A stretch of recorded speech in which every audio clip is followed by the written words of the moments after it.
Vous l'avez certainement suivi en direct sur nos antennes.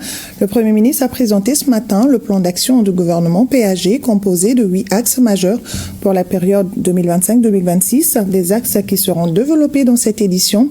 Les membres du CNT ont pris bonne note de la présentation du programme qui sera débattu le lundi 19 mai prochain.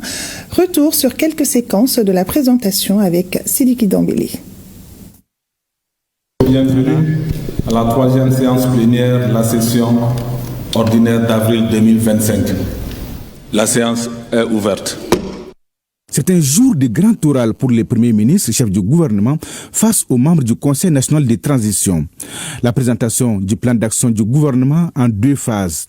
Une cérémonie solennelle et pleine de signification et pour l'exécutif et pour le législatif dans un contexte pas facile. Au regard des différents enjeux de la crise multidimensionnelle de laquelle notre pays est en train de se remettre, je voudrais rendre un vibrant hommage au vaillant peuple malien pour sa résilience et son sens élevé de discernement en cette période cruciale de l'histoire de notre pays. Au nom des membres du gouvernement et au mien propre, permettez-moi, Monsieur le Président, Monsieur les membres du Conseil national de transition, de vous adresser nos sincères remerciements pour l'accueil chaleureux réservé à ma délégation ainsi qu'aux hommes et femmes de bonne volonté qui ont bien voulu être témoins de ce moment décisif de l'histoire de notre pays.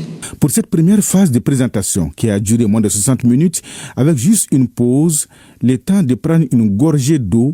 Avant de passer à l'axe 5, je voudrais peut-être, avec votre autorisation, boire un peu d'eau, puisque nous sommes déjà à la moitié des axes.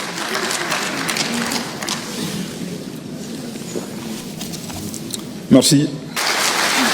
Il s'agissait pour le Premier ministre de définir ses priorités pour la période 2025-2026, à savoir la sécurité, les réformes politiques et institutionnelles, la satisfaction des besoins fondamentaux des citoyens, la santé, l'éducation, la stabilité sociale, la diplomatie et la préparation des élections.